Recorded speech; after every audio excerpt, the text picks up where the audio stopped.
80% of Americans are worried about their financial health. We're in January 2023, and we're going to cover this on the Do Hard Things Today podcast.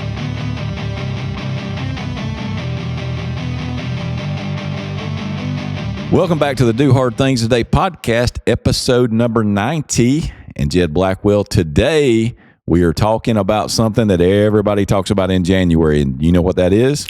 Yeah, making sure your resolutions are on track and saving money. And I heard you say 80%, and that puts me in the majority. Yeah, I think it puts all of us in that majority. But just think about those statistics that 80%, and this statistic was one that they worried about this weekly. So on a weekly basis, 8 out of 10 people that you meet every single day are worried about their financial health.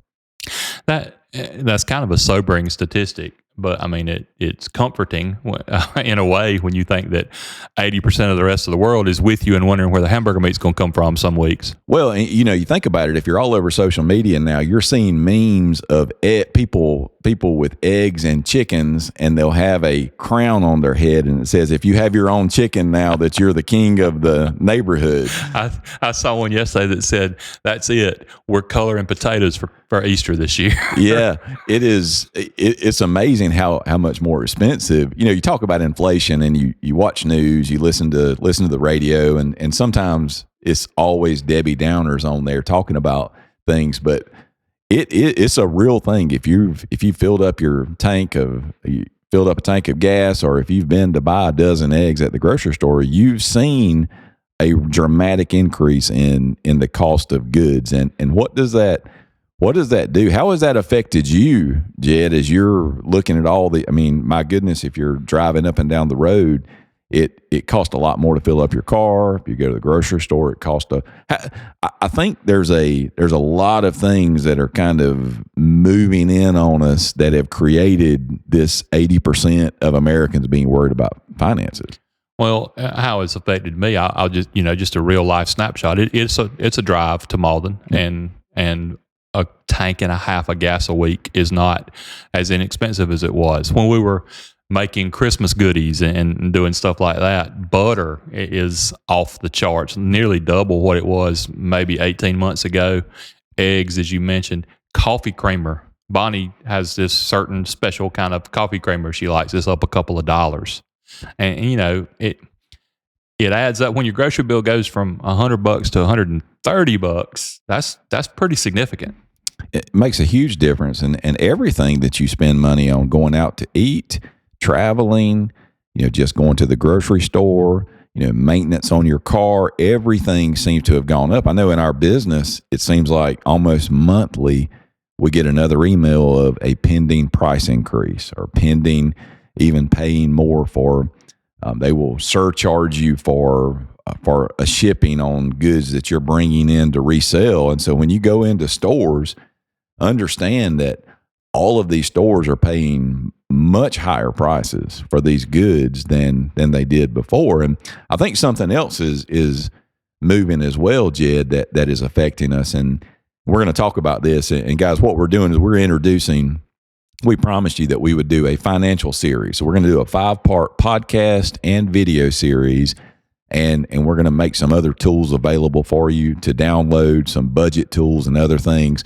But we're going to do this series to be able to help you get control of your finances, to look at all these different aspects that are out there and get control of them. And one of the big ones, and this goes right along with that 80%, is the debt. The average American consumer right now in a household has roughly $100,000 of debt in their house.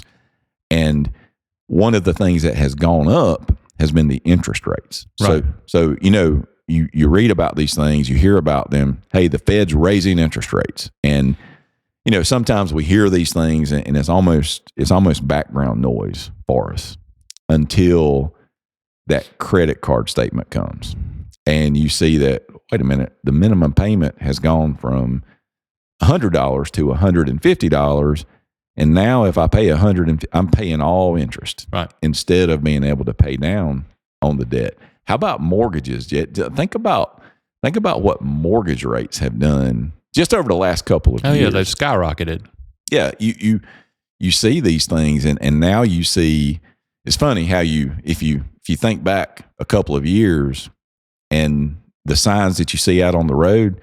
Hey, lock in the low interest rates now. I noticed one coming home from work yesterday, and they were trying to get you to lock in a 5.39% interest rate for a 30-year mortgage. Right.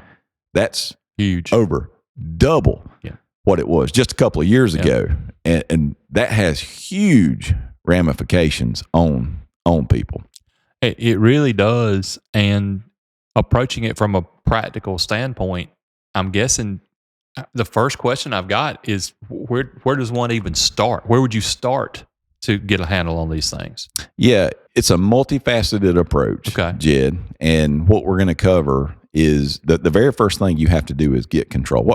What's the dirty word of money? And nobody likes to hear this word, but that word is budget. Yeah.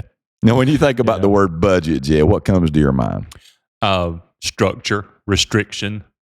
Things like that. Pain, right? It's terrible. I mean, when I talk to our different stores and we talk about budgets of this is your budget that you can use for advertising. It's always hard to restrict yourself because you want to do all these things. Well, if we did this, it would be good. If we did this, all you're doing when you create a budget is you're just telling your money what to do. Right. I think if you reframe it in that context of you've got X amount of dollars, what do I want? Based on what I say my priorities are, what do I want that money to do for me monthly? So if we can, and we've got the very next podcast and video in this series will be on budgeting. And how do you create a budget? What's a zero-based budget? How do you budget for unforeseen things? How do you what are all the different categories that you can budget? But a budget is not a dirty word. A budget is simply you taking control and telling your money what to do. That's an interesting way to look at it, and that ties in with probably the biggest challenge for me is the savings aspect of it. To realize that paying yourself that savings isn't depriving yourself of money.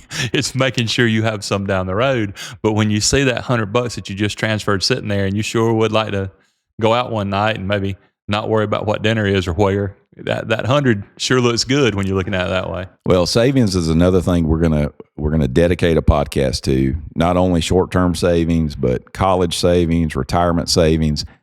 And you know what the hard thing about savings is, Jed? Being consistent with it? Well, being consistent with it. We've talked about this in other podcasts about discipline. And if you're disciplined, remember this phrase, short-term pain equals long-term pleasure. Short-term pleasure equals long-term pain. And I want you to think about that as it relates to money. If you stick $100 back, and you just consistently put that back and you discipline yourself. And again, all these things tie together because when you do a budget, you actually budget in that $100 that is savings. It is very hard to do that because you're putting that money away for later. You're not going to reap the benefit of it right now. You're putting that away for later, and you're disciplining yourself to not spend that money right now. And right now, we talked about how expensive eggs and gas and all these other things are. It's hard to discipline yourself not to say, you know what, I'm gonna keep that extra $100 because I want to go a few more places around, and I don't want to limit my driving right now. But it's that again. Hear that phrase, and I think with this whole financial series, that if you can remember that, where short-term pain equals long-term pleasure, short-term pleasure equals long-term pain. That means if you're just out there spending every dollar that comes in, you're spending. That's why it is 62% of Americans right now live paycheck to paycheck. That means if they were to go without a paycheck, if they were to miss one paycheck, then they would go into financial ruin. That they would not be able to pay their mortgage, pay their power, pay those things. And we, as an employer, we have seen that with people who have to go out and different things, we try to meet some of those needs and take care of that. But you see how you get to see that up close and personal with how people are just living right on that line. And the way we get right on that line is by not being able to discipline ourselves to move forward. So yeah, savings is crucial. Again, that's going to be a whole podcast in this series, but you've hit on two major ones, which is budgeting, telling your money what to do, and then saving for a rainy day, which, we're in rainy times right now. Right. Oh, definitely. Inflation is super high. Interest rates are going up. All these things are happening. So you want to be putting away for rainy days where you're not so leveraged that every dime you've got's going out. What are some of the other things that we're going to be touching on in addition to those? I know those are some big ones, but what are some other things that we're going to be touching on here in the next couple of weeks? Probably the biggest one. Now, obviously, budgeting. The vast majority of people do not do a monthly budget. And when we go into the budgeting lesson, the exercises I'll have you doing will show you that, because most people will say, I don't know where all my money goes. And I can almost guarantee you, and this is kind of a little preview of the budget lesson, I can almost guarantee you that it's going in the drive-thrus, eating out at drive-thrus, yep. $5 and $6 coffees and all these things. And I'm not going to tell you not to do those things. But you're just going to tell people where it's going. Yeah, that's where it's going. You're going to tell them where it's going, and then force people to decide, is that where you really want it to go? So the budget's obviously very important, but I think the biggest thing that has drug a generation down has been debt. And what is your relationship with debt?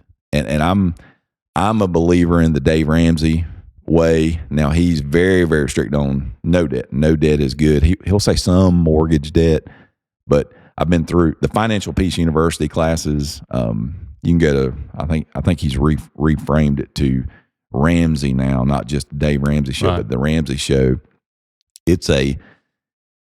His big push is getting people out of debt, and we're going to have a whole podcast that talks about how to do that. What's his way of doing that, and what are some other things that you can do? But debt is just crushing people right now, and some interest rates have gone up. I've talked to some people; their credit card interest rates have gone up 10%. Wow, 10% over a 2-year period, and it's crushing them and suffocating them. So, you've got those kind of things. We're also going to talk about some quote unquote boring things like insurance, like estate planning. And I say that word, estate planning and wills, and you may be thinking, I don't have $5 million in assets. Why do I need to plan my estate? We're going to talk about how simple a will is and how you don't even have to. You think about getting a will, and some people think, well, I need to get 2 lawyers involved, and I've got all these things I've got to do. We'll talk about how simple it can be to do a will and why that's important and what can happen if you don't have a will. Talk about ways to shop insurance and what kind of insurance should you definitely have, what kind of insurance should you stay away from, and just those kind of things. And just basically setting this framework for what a good, solid financial plan needs to be for every person. I'm actually kind of ready to get started. I'm not. Doesn't sound like something I'm going to hate. It's something I know I need to do. Yeah, we all do, Jed. And it's, again, going back to that phrase, and I'm going to talk about it every single lesson we do in this, is that short-term pain is going to lead you to long-term pleasure. So taking the steps now to discipline yourself. We talk about the great 8, right. Of coming up with those 8 things every night that you need to do in those 4 areas: fitness, family, finances, and faith. And for your finances, one of those things may be, I need to take my lunch, and that's going to save me. And you don't think that's a big deal, but we used to have a guy that we worked with, and he used to complain about, man, I got to start saving money. I've got to start saving money. And I said to him one day, his name was Chris. I said, well, Chris, I notice something every day around lunchtime.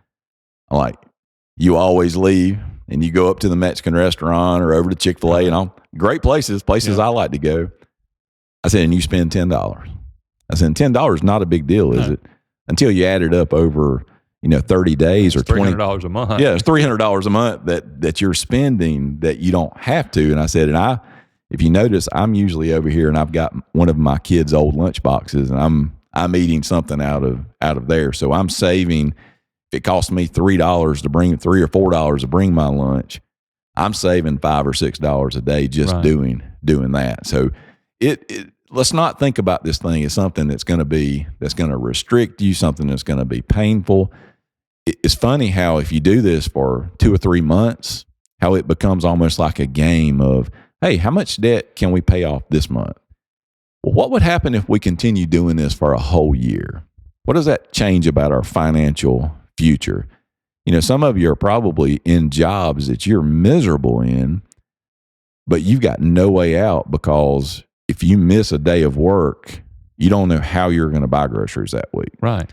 So I want you to think about this as breaking the chain. One of the most powerful images I've ever seen, and we'll close down this introduction, is one of Dave Ramsey. And this is years ago. I used to teach these lessons, and it was the old video series, but he had these huge chains, just these huge. I mean, they probably weighed 50 pounds, these chains, and he had them draped over his shoulders. And he talked about breaking the chains, and he would hold those chains up and he would drop them, and they'd make this huge crashing sound onto the floor. And he talked about breaking the chains of financial debt and being out of control, and just the freedom that comes on the other side of that. And that's something we want to see for you guys. Why are we producing these podcasts for free and giving them to you and trying to work through them? Lord knows we don't have all this figured out. Made a ton of mistakes, done a few things right. We're just trying to give you the tools to be able to take control of your finances. And again, I believe that's one of the pillars, those 4 things: fitness, family, finances, and faith. Any of those get out of whack, it affects everything else. If you're worried about money and truly stressed about money, I can guarantee you that your marriage is suffering.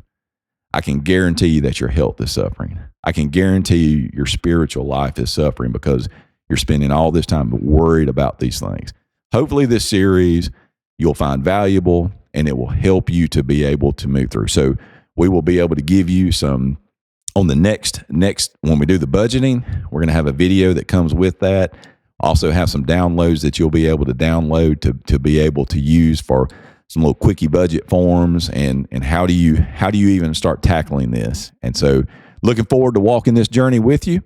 And as always, with your finances, with anything that you do, our tagline is so important for everything we do in our life. And that's, if you'll do the hard things today, tomorrow will take care of itself.